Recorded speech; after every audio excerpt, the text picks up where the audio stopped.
Hello students, RK Vigyan college में आपका स्वागत है। हम पढ़ रहे हैं बीएससी जूलॉजी फर्स्ट ईयर का paper number 2 cell biology and genetics. Cell biology में हमने क्या स्टार्ट कर दिया, यूनिट फर्स्ट सेल ऑर्गेनेल्स हम स्टार्ट कर चुके थे। ठीक है, इसमें हमने माइटोकॉन्ड्रिया पढ़ा, इसके कैरेक्टरिस्टिक्स पढ़े हैं। ठीक है, इसका बायोजेनेसिस पढ़ा है, इसका स्ट्रक्चर केमिकल कंपोजिशन पढ़ी है। आज हम पढ़ेंगे इसके फंक्शंस क्या होते हैं, माइटोकॉन्ड्रिया कहाँ कहाँ हेल्प करके जाता है, power house of the cell बोलते हैं इसे, सेकंड लार्जेस्ट सेल ऑर्गेनेल्स है ये। ठीक है, तो इसमें फंक्शंस के अंदर हम पढ़ेंगे कि माइटोकॉन्ड्रिया किस किस चीज में वर्क करके जाता है, कहाँ हेल्प करके जाता है, ये कैसे एनर्जी को जनरेट करता है। ठीक है, एनर्जी जनरेशन में यूज में आता है। तो फर्स्ट फंक्शन हम पढ़ते हैं इसका थर्मोजेनेसिस। थर्मोजेनेसिस क्या करता है ये? थर्मोजेनेसिस में हीट होता है उसको कंज्यूम करता है। ठीक है, हीट को मेंटेन करके रखता है। थर्मोजेनेसिस में कैसे कर रहा है? जब हम फूड दे रहे हैं, ग्लाइकोजेनेसिस हो रहा है, क्रैब साइकिल हो रहा है, और क्या हो रहा है? एटीपी का जनरेशन हो रहा है। तो कितने एटीपी बनते हैं? नॉर्मली बनते हैं 38 एटीपी बनते हैं। और 38 एटीपी जो फॉर्मेशन हो रहा है, 38 एटीपी का फॉर्मेशन हो रहा है, तो इसमें कितने एनर्जी का फॉर्मेशन होगा? इसके अंदर फॉर्मेशन होगा 2810 किलो जूल एनर्जी का फॉर्मेशन होगा। कितनी हीट जनरेट हुई? 2810 किलो जूल एनर्जी ऑब्टेन हुई, मतलब कि शुड बी ऑब्टेन, इतनी होनी चाहिए, इतनी होनी चाहिए। लेकिन क्या होता है, ये जो 38 एटीपी है, इसके अंदर कितनी एनर्जी का यूज में आता है? इसके अंदर सिर्फ 1178 किलो जूल एनर्जी का ही यूज में आता है। बाकी की एनर्जी कहाँ गई? बाकी की एनर्जी हीट में यूज में आती है, जो कि क्या करके जा रही है? बॉडी टेम्परेचर को मेंटेन करके जा रही है। जैसे कि ग्लूकोज है, ग्लूकोज में ऑक्सीडेशन हुआ, ऑक्सीडेशन होने के बाद में क्या हुआ? एटीपी का जनरेशन हुआ, एटीपी का जनरेशन होने के बाद में क्या हुआ? एनर्जी जनरेट हुई, और क्या हुआ? हीट भी जनरेट होगा। क्या होगा? एनर्जी भी जनरेट होगी और हीट जनरेट होगा। टोटल एनर्जी इतनी जनरेट होनी चाहिए, लेकिन इतनी एनर्जी जनरेट होती है क्योंकि आधी एनर्जी किसमें चली जाती है? हीट में चली जाती है, जो कि क्या करके जा रही है? जो कि बॉडी टेम्परेचर को मेंटेन करके जा रही है, बॉडी टेम्परेचर को मेंटेन करके जाती है। क्या करके जाती है? बॉडी टेम्परेचर को संतुलन करके जाती है। क्या करके जाती है? बॉडी टेम्परेचर का संतुलन करके जाती है, हीट जो मिलती है ग्लाइकोलाइसिस से। ठीक है, तो ये क्या वर्क कर रही है? थर्मोजेनेसिस का वर्क कर रही है, थर्मोजेनेसिस का वर्क कर रही है। और क्या कर रहा है? रेस्पिरेशन और ऑक्सीडेशन ऑफ फूड, मतलब इस सेलुलर रेस्पिरेशन में कौन हेल्प कर रहा है? सेलुलर रेस्पिरेशन,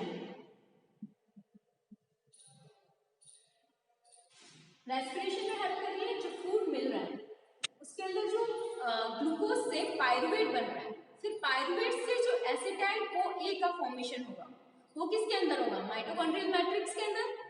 फिर बाद में क्या होगा? क्रैब साइकिल चलेगी, क्रैब साइकिल चलने के बाद में क्या होगा? ETS electron transport system, energy का जनरेट होगा, एटीपी का जनरेशन होगा। तो वो क्या होगा? सेलुलर रेस्पिरेशन किसकी हेल्प से हो रहा है? माइटोकॉन्ड्रिया की हेल्प से हो रहा है सेलुलर रेस्पिरेशन। थर्ड देखते हैं यॉर्क फॉर्मेशन। अभी यॉर्क क्या होता है? एग होता है, एग वो क्या करता है? दो दो फेज में डिवाइड होता है। एक फेज में क्या रहता है? यॉर्क भरा होता है, जिसके अंदर यॉर्क रहेगा उसको हम बोलते हैं वेजिटल पॉल, और जिसके अंदर नहीं होता है उसको बोलते हैं एनिमल पॉल। इस तरह से क्या होगा? एक अंडाणु की स्ट्रक्चर होगी जिसके अंदर यॉर्क का फॉर्मेशन होगा, जो यहाँ प्रेजेंट रहते हैं, उसका फॉर्मेशन कौन करके जा रहा है? माइटोकॉन्ड्रिया करके जा रहा है। कौन करके जा रहा है? माइटोकॉन्ड्रिया करके जा रहा है। ठीक है। अब फोर्थ है, फोर्थ के अंदर जो स्पर्म है, middle piece of sperm, middle of sperm, sperm है,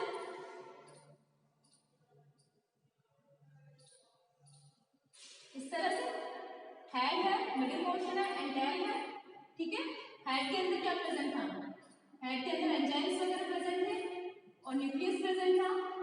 और जो मिडिल पीस है इसके अंदर क्या होता है? माइटोकॉन्ड्रिया प्रेजेंट है, जो कि हेल्प करते हैं किसके लिए?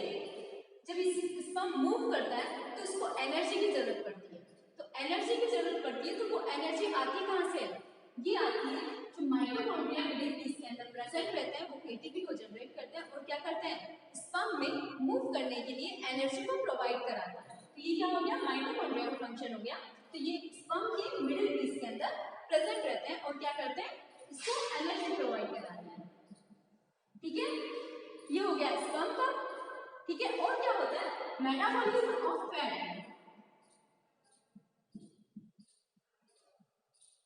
फैट के metabolism, beta oxidation of fat के लिए कौन यूज में आता है? माइटोकॉन्ड्रिया। सिक्रीशन में किसका यूज में आता है? माइटोकॉन्ड्रिया का फंक्शन होता है। ठीक है। और सिक्स्थ हम पढ़ते हैं मेटाबॉलिज्म ऑफ फैट, सिक्रेशन में हेल्प कर रहा है। ठीक है। और क्या करता है? ये मेंटेन करता है, कैल्शियम की कॉन्सेंट्रेशन को मेंटेन करके रखता है। क्या करके रखता है? कैल्शियम की कॉन्सेंट्रेशन को मेंटेन करके रखता है। माइटोकॉन्ड्रिया हेल्प करता है सेल्स के अंदर क्या करने में? मेंटेन करने में सेल्स की कैल्शियम की कॉन्सेंट्रेशन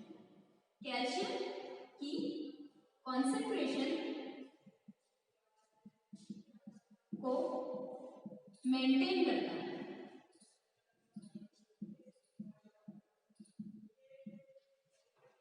क्या करके जा रहा है? कैल्शियम की कॉन्सेंट्रेशन को मेंटेन करके जा रहा है। कौन करके जा रहा है?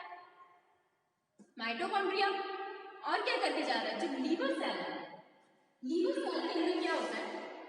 डिटॉक्सिफाई करके जा रहा है अमोनिया को। डिटॉक्सिफाई का मतलब होता है निकालना, अमोनिया को निकालने में हेल्प करता है। किसमें? लीवर सेल्स में। लीवर सेल्स के अंदर जो एंजाइम्स प्रेजेंट है वो माइटोकॉन्ड्रिया हेल्प कर रहा है उन एंजाइम्स को क्या करने के लिए? जो उसके अंदर जो अमोनिया प्रेजेंट है उसको निकालने में, डिटॉक्सिफाई करने में हेल्प कर रहा है। तो क्या करके जा रहा है? लीवर सेल्स में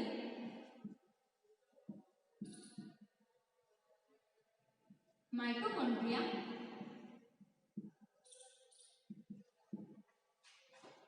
एंजाइम्स के थ्रू क्या करके जा रहा है? डिटॉक्सिफाई करके जा रहा है। Detoxify ammonia. डिटॉक्सिफाई का मतलब क्या होता है? डी मतलब कि निकालना, टॉक्सिफाई मतलब टॉक्सिक मटेरियल्स को, मतलब कि अमोनिया को निकालने में हेल्प कर रहा है। जो एंजाइम्स प्रेजेंट है लीवर के अंदर वो माइटोकॉन्ड्रिया में हेल्प करता है। क्या करता है? डिटॉक्सिफाई अमोनिया, अमोनिया को डिटॉक्सिफाई करने में हेल्प कर रहा है। ठीक है। और क्या हो रहा है? एनर्जी प्रोड्यूस कर रहा है, प्रोड्यूस एनर्जी, एनर्जी के प्रोडक्शन में हेल्प कर रहा है। ठीक है। और क्या कर रहा है? एनर्जी के प्रोडक्शन में हेल्प करेगा और क्या करेगा? Cytoplasmic inheritance. नेक्स्ट हम पढ़ते हैं साइटोप्लाज्मिक इनहेरिटेंस। अभी साइटोप्लाज्मिक इनहेरिटेंस क्या होता है? साइटोप्लाज्मिक इनहेरिटेंस क्या है? जो ये एग है, एग के अंदर क्या है? एग का न्यूक्लियस प्रेजेंट है और क्या प्रेजेंट है?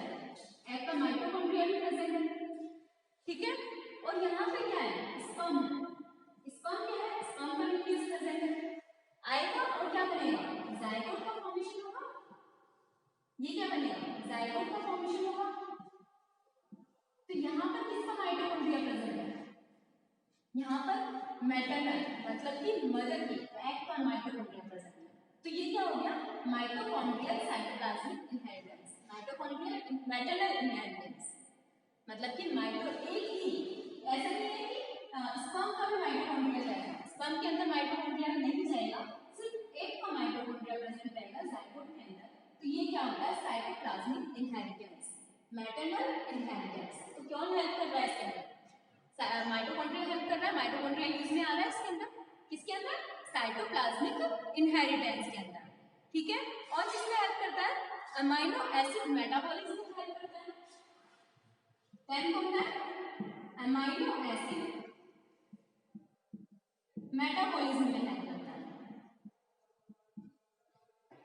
किसमें हेल्प करके जा रहा है, अमीनो एसिड मेटाबॉलिज्म में हेल्प करके जा रहा है, फैट के मेटाबॉलिज्म में हेल्प करके जा रहा है, ठीक है, सिक्रीशन में हेल्प करके जा रहा है।